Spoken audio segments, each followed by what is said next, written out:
오래간만에 성도님들의 얼굴을 보니까 참 반갑고 귀하게 느껴집니다. 코로나로 인해서 인류는 이제껏 경험하지 못한 새로운 분야에 들어서게 되었고, 특히 모이기에 힘쓰기가 표였던 이 땅의 교회들은 어떻게 미래를 대처해야 할지 고심하고 있습니다. 곳곳에서 코로나 이후 교회에 대한 각종 세미나와 연구들이 진행되고 있는데, 제가 보기엔 거의 다 추상적인 내용들 뿐이라고 여겨집니다. 여러 가지 소리들이 들리지만 한마디로 말하자면 하나님이 무엇을 지적하고 있는지 깨달아서 교회의 본질을 찾아가자, 다 그런 이야기들입니다. 그리고 그것에 대한 방법론에 있어서도 여러 가지 아이템들을 말하고 있지만 결국은 이 온라인을 통한 예배의 시스템을 구축하자는 것 말고는 그닥 뾰족한 수가 보이진 않습니다. 만약에 어떤 교회의 전 교인이 100% 온라인으로 예배를 드린다고 가정한다 할지라도 결국은 이제껏 해왔던 것과 동일한 메시지, 그리고 쭉 들어왔던 그런 설교들을 단지 방송으로 듣는다는 거, 그거 외에 별로 달라질 것이 없다는 겁니다. 그러므로 차칫하면 그저 코로나에 대한 이 교회의 대처 방안이라는 것이 그냥 온라인 시스템의 활용도를 어떻게 원활히 하느냐, 그것에만 혈안이 되어가는 모습만이 요즘 교회의 현실입니다. 그래서 대형 교회나 재정적인 넉넉함이 있는 그런 교회들은 엄청난 비용이나 투자를 통해서 온라인으로 할 수 있는 많은 아이템들을 만들고 구축하는 것으로 지금의 상황을 대처해 나가는 것이 전부라고 볼 수 있습니다. 만약에 겨우 그것이 대처 방안이라면 지금 대형 교회들은 그나마 도구와 기술들을 이용해서 앞으로도 교회를 유지하는 것이 그런 방법으로만 가능하다라고 여긴 나머지 점점 더 좋은 기술과 장비들, 그리고 방송용 아이템을 발전시키는 그것만으로 포스트 코로나를 대비해 나가는 것에만 집중하게 될 것이고, 그것이 가능한 중대형 교회들은 섣불리 그로 인해서 안심하고 있을지도 모릅니다. 자, 이렇게 되면 우리가 놓치게 되는 아주 중요한 부분이 있는데, 지금 우리는 방송용 시스템이 중요한 게 아니라 영적인 의식의 변화가 먼저 이루어져야 한다는 사실입니다. 쉽게 말하면 교회를 작은 교회와 큰 교회로 한번 나눠 봅시다. 작은 교회는 코로나 전에도 늘 어려웠지 않습니까? 그런 차원에서 이제 후로는 시간이 지남에 따라 큰 교회가 상대적으로는 더 큰 데미지를 받을 것이 분명합니다. 그러니까 10에서 5가 되는 거하고 1000에서 500이 되는 거는 상대적으로 후자가 훨씬 큰 데미지를 입게 된다는 겁니다. 만약에 방송에 집중할 수 있는 그런 중견 교회들이 그런 시스템의 구축이나 개발에만 목매고 있다가는 향후 몇 년간은 겉으로 보여지는 모습상 유지가 될 수 있을지는 몰라도 점점 더 감소하는 현상은 두드러질 것이고 결국은 극단적인 데미지를 입을 날이 올 수도 있다고 여겨집니다. 제일 중요한 것이 뭐냐? 지금 우리들이 이제 앞으로 언젠가는 이 코로나가 종식이 되면 코로나 전에 원래의 상태로 복구가 될 것이라고 생각한다는 겁니다. 그러므로 지금 이제 이 정상화가 될 때까지만 잠시 응급 대치를 한다는 차원에서 영상으로 때우기를 하고 있는 그런 형국이라는 것입니다. 분명히 말씀드리지만 코로나 이전 상태로 복구는 되지 않습니다. 실은 코로나가 닥치기 전부터 하나님은 이 땅의 교회들을 향해서 이 모양 저 모양으로 교회를 향해서 경고의 사인을 주시고 있었습니다. 이렇게는 안 된다고 오래전부터 메시지를 주시고 계셨다는 사실입니다. 특히 교회가 아니라 이 시대의 흐름도 이미 다른 차원으로 인류가 넘어서고 있다는 것을 현실에서 느낄 수 있게 해주셨습니다. 여러분 그 추석 때 맛있는 음식 많이 드셨나요? 저는 이제 집에서 갈비탕을 해주길래 야 역시 집에서 정성껏 만든 이 갈비탕이 국물도 진하고 역시 이게 사 먹는 것보다는 뭔가 이게 맛있다 생각하면서 자 이거 만들려면 손이 많이 갔을 거라는 생각이 들어서 고기는 어디서 사고 국물은 어떻게 내고 등등의 감탄하면서 물어봤는데 놀라운 대답을 들었습니다. 그거 홈쇼핑에서 산 거래요. 충격이었습니다. 자, 시장 갈 필요 없고 국물 만들 시간도 필요 없고 그냥 인터넷에서 버튼 몇 번 눌러서 주문하면요 택배로 배달 오고 그거 그냥 불에 데우면은 그냥 끝나는 겁니다. 더군다나 집에서 좀 어설프게 만든 것보다는 훨씬 맛이 있다는 겁니다. 이게 이제 간단한 말 같지만 이런 걸 시대라고 하는 거예요. 코로나 이후에 언젠가는 원래 상태가 된다고 생각하면 안 되는 겁니다. 다시 재래식 시장 가서 고기 사고 파 사고 그런 시대로 돌아가지 않는단 말이죠. 이제는 코로나가 지나갈 것을 염두에 두어서는 안 되고 앞으로는 늘 함께 간다고 생각을 해야 합니다. 비단 이 코로나라는 질병이 안 끝난다라는 그런 말이 아니라 그 외에 어떤 유사한 이유로 인해서 사람들이 단체적으로 건물이라는 통 안에 모여서 대면하면서 뭔가를 추구하는 그런 시대는 끝났다는 것을 인지해야 된다는 겁니다. 당분간은 방송을 이용해서 이래저래 명맥을 유지할 수는 있겠지만 실은 이제 지금부터 빠르게 의식 구조 자체의 변혁이 이루어져야만 살아남게 된다는 것은 명백하다는 겁니다. 이 대형교회가 집중하고 있는 온라인이란 방법도 지금으로서는 중요한 방책이지만 결코 궁극적인 대처 방법이 되지 않습니다. 안심하고 있으면 속고 있는 겁니다. 코로나 이후에 저는 참 개인적으로 많은 생각을 하게 됐습니다. 그냥 제가 단순히 어떤 학술가라면 앞으로의 교회에 대한 제 생각을 그냥 책으로 쓰고 싶을 정도입니다. 그러나 저는 그 현장에서 우리 교회를 담임하고 있는 목회자라는 자리에 있기 때문에 구체적으로 우리 교회에 적용할 수 있는 현실적인 방침들이라는 게 이 현장과의 갭이 너무나 크기 때문에 저 역시도 그냥 그 추상적인 개념으로만 가지고 있는 안타까움이 있습니다. 물론 이제 기도하면서 앞으로 구체화 시켜가는 숙제가 남아 있습니다. 중요한 것은 이제 지금 우리 기성시대의 문제보다 앞으로 제2세대의 문제가 심각하다는 겁니다. 정말 우리가 하나님 나라를 위해서 다음 세대를 염려하고 역사를 고려한다면은 이대로 있을 수 없는 것은 분명합니다.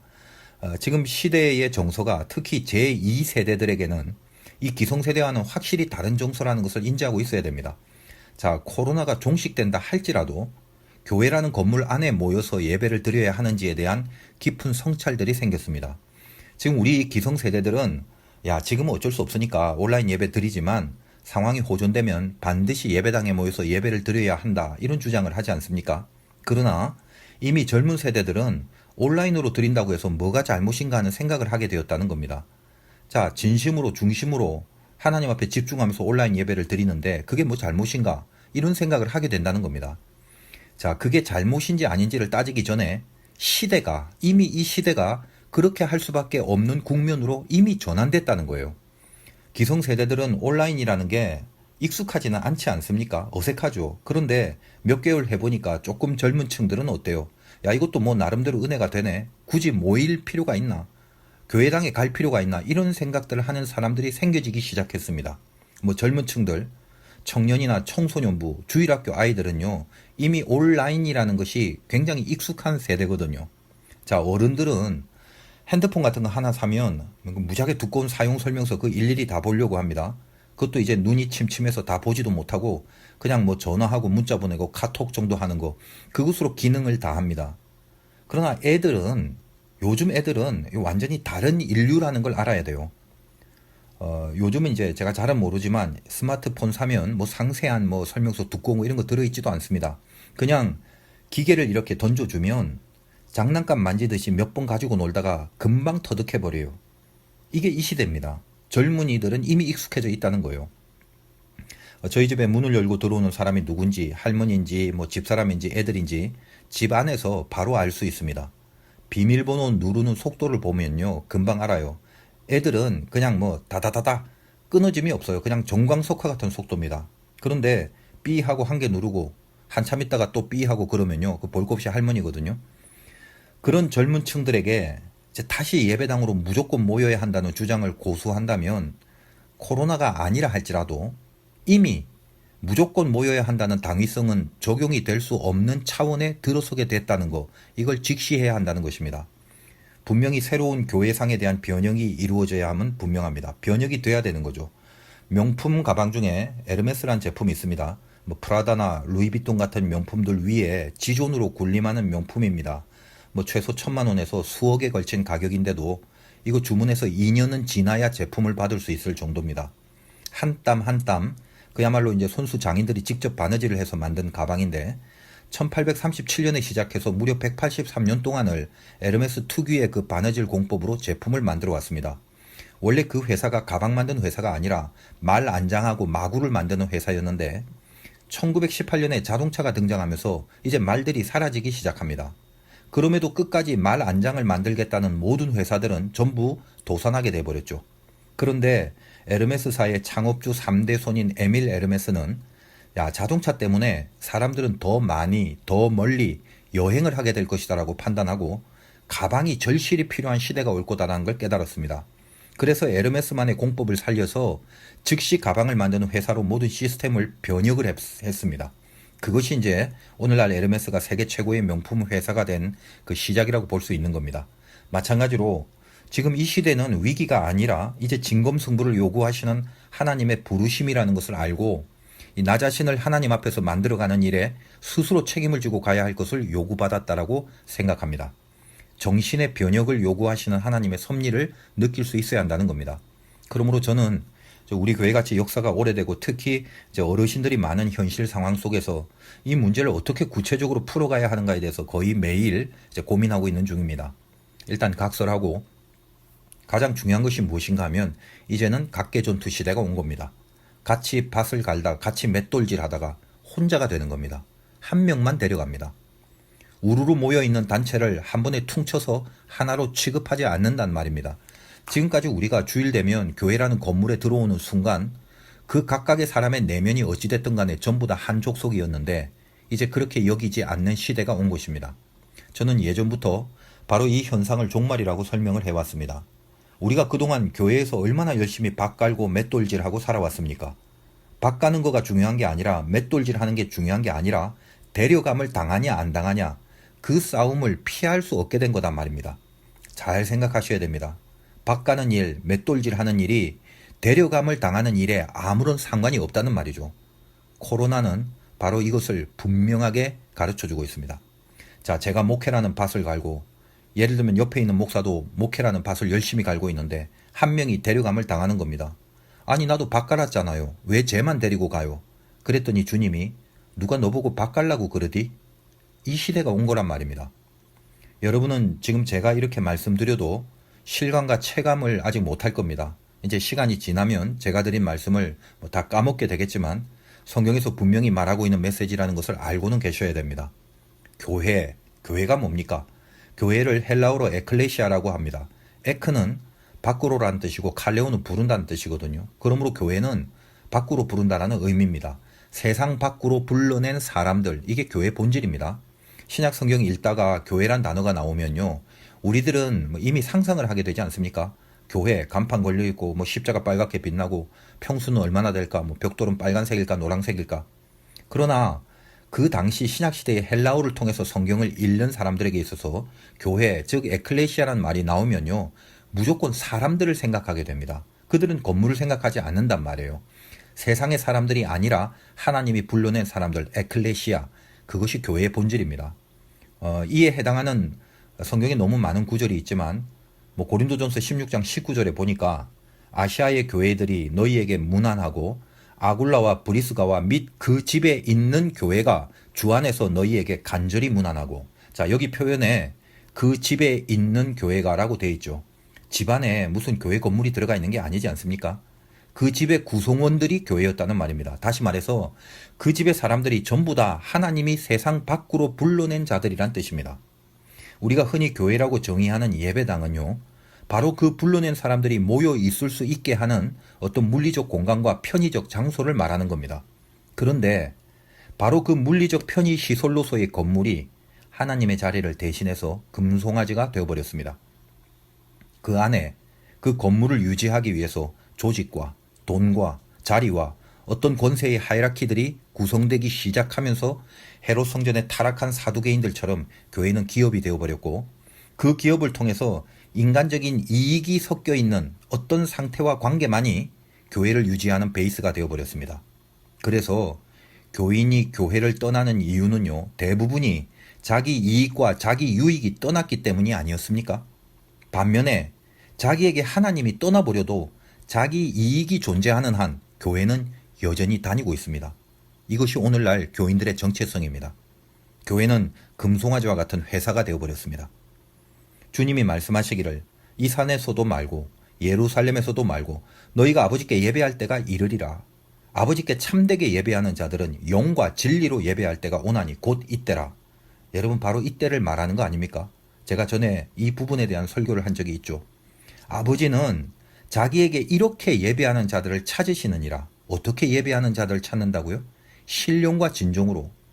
여러분 오늘 예배당에 나오셔서요, 야 이거 참 좋구나, 오랜만에 나왔더니 참 감사하구나, 이런 감동이 일어나는 건 참으로 귀한 은혜일 겁니다. 그러나 그렇다고 해서 이제껏 모이지 못하는 바람에 지금까지 여러분의 가정에서 혹은 어떤 개인적인 장소에서 온라인으로 드린 예배는 뭔가 부실하고 땜빵으로 했던 뭔가 모자란 예배라고 생각을 하고 있다면, 그런 느낌이 들고 있다면 많이 틀린 시간을 보냈구나라고 여기셔야 됩니다. 모이지 않는 기간 동안 저도 저의 목회 중에 개인으로 교회에 찾아와 상담과 기도를 받은 분들도 있지만 병원에 입원했거나 기도 제목이 있는 분들을 전화로 상담하고 기도해 주는 사역도 많았습니다. 입원해서 수술을 받는 분과 전화하면서 치료받는 부분에 손을 얹으라고 하고 전화로 기도를 했는데 기도받고 나서 목사님 비대면으로 이렇게 기도받는 것도 참 좋네요. 이런 고백을 하더라고요. 그분은 아마 인생에 있어서 처음 받아보는 전화 기도였을 것입니다. 하나님과 관계한 모든 것들은 그 핵심이 신령과 진정입니다. 어디에서냐 그것이 아니라 신령과 진정이 있냐 없냐의 싸움이죠. 시간과 공간을 초월해 계신 하나님을 움직이게 하는 것은 건물이 아니라 신령과 진정이기 때문입니다. 어디서냐가 중요한 게 아니라 신령과 진정이 있었느냐 하는 것이 본질이란 말입니다. 그러므로 여러분이 교인이라면 교회를 다니는 행위로 진단하지 말고 세상 밖으로 불려진 사람답게 하나님 앞에 서 있느냐 이것을 확인하라는 겁니다. 그러므로 저는 코로나에 대한 영적인 정의를 내려봅니다. 비가 오고 바람이 불고 창수가 나야만 진짜냐 가짜냐가 판별되듯이 이 시대 코로나는 하나님이 진짜를 만들어내기 위하여 휘몰아치시는 폭풍우라는 겁니다. 그래서 바람을 맞는 통증은 있지만 그 바람 가운데 소망과 기대가 있습니다. 마치 욥에게 폭풍우 가운데 나타나신 하나님이시지만 그 폭풍우 안에 하나님이 계시기 때문에 소망이 있게 된 것과 동일한 겁니다. 하나님의 만들어 가실 뜻이 있음을 믿기 때문입니다. 여러분이 오늘 예배를 통해서 반드시 진짜가 돼야지. 이 코로나 시즌에 나는 반드시 진짜가 돼야지. 이런 마음의 울림이 있으시길 바랍니다. 반드시 그 각오가 생기셔야 한다는 겁니다. 여러분 진짜가 되고 싶은 로망이 없습니까? 언제까지 대강 걸치고 살렵니까? 세상 밖으로 부르시는 주님의 그 부르심에 응답한 것이 진짜 교회, 진짜 교인입니다. 호세아 3장은 호세아 전체 중에 5절밖에 없는 가장 짧은 본문입니다. 그러나 어쩌면 가장 진한 하나님의 마음이 표현되는 메시지가 서려 있는 본문이기도 합니다. 세상 밖으로 부르시는 그 부르심이 나에게는 엄두가 안 나고 용기가 안 나고 또 왠지 두려워서 괜히 그러다가 망할 것 같은 그런 느낌이 드는 연약하고 불신앙적인 우리들에게 하나님은 그 세상 밖으로의 부르심의 응답이 가능할 수 있다는 영적인 힘과 위로와 용기를 주시고 있습니다. 오늘 본문 1절입니다. 여호와께서 내게 이르시되 이스라엘 자손이 다른 신을 섬기고 건포도 과자를 즐길지라도 여호와가 그들을 사랑하니 너는 또 가서 타인의 사랑을 받아 음녀가 된 그 여자를 사랑하라 하시기로. 지금 호세아와 고멜의 관계를 하나님과 이스라엘로 비유하여 이해하는 것이 호세아서라고 했죠.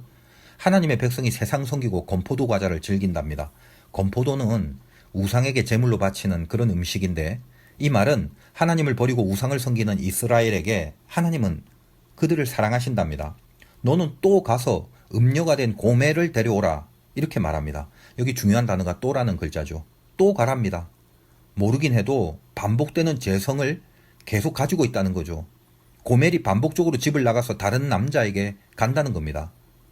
어떨 때는요 이런 이스라엘의 죄성을 묵상하다 보면 그리고 저 자신의 이 죄성을 바라보고 있노라면 이토록 반복되는 죄의 성향이 어쩔 때는 굉장히 지겹게 느껴질 때도 있습니다. 얼마나 계속 반복되느냐, 왜 또 반복되느냐, 참 영적인 지겨움이 느껴질 때가 있단 말이에요. 그러다가 오늘 말씀에 붙들리다 보면 내가 내 죄도 지겹도록 짓고 있는 게 맞지만 하나님도 나를 지겹도록 사랑하신다는 사실을 알게 되죠. 나를 향한 하나님의 사랑은 지겨움보다는 더 센 차원에서 그냥 지독하다라고 말하고 싶습니다. 지겹도록 지독한 그 사랑이 오늘 말씀처럼 또 나를 부르십니다. 에클레이샤 한단 말이에요. 하나님이 얼마나 우리를 지독하게 사랑하시는가 하면 2절을 읽겠습니다. 내가 은 15개와 보리 한 호멜 반으로 나를 위하여 그를 사고 호세아로 하여금 아마 추측컨대 전 재산과 갖고 있는 모든 것을 다 주고 장녀 같은 노예로 팔려있는 고멜을 다시 사오시게 하십니다. 은 15개와 보리 한 호멜, 학자들이 계산하니까 보리 한 호멜이 은 15세겔로 계산되기 때문에 고멜을 다시 데려오는 몸값이 통틀어서 은 30세겔이라고 지금 설명을 한다고 말합니다. 당시에 도량형이 어떻게 딱 떨어지는지는 잘 모르겠지만 구약의 곳곳에 보면 특히 출애굽기 21장에 종들 즉 노예의 몸값이 30세겔이라고 되어진 것으로 봐서 보리 한 호멜을 은 15세겔로 계산하는 그 근거는 충분합니다. 그렇게 있는 대로 긁어 모아서 결국 노예값인 은 30세겔을 만들어서 고멜의 몸값을 지불합니다. 알다시피 예수님이 은 30에 팔린 사건과 영적 원리를 동일하게 하고 있다는 것을 알 수 있습니다. 하나님이 우리를 얼마나 지독하게 사랑하시는가 하면 은 30세겔, 즉 당신의 아들을 대신 죽이심으로 나를 살리시는 지독함이란 말입니다. 주님의 그 죽으심이 없이는 우리를 세상 밖으로 불러올 수가 없었습니다. 우리는 또 세상으로 나가고 또 나가고 또 나가는 인생을 살기만 하기 때문입니다. 그런데 하나님은 또 부르시고 또 데려오시고 또 사랑하십니다. 당신이 직접 죽더라도 그렇게 사랑하십니다. 저는 여기에 항복하게 됩니다. 내 죄의 지겨움보다도 하나님 사랑의 지독함이 항상 더 강하다는 사실 앞에 손을 듭니다.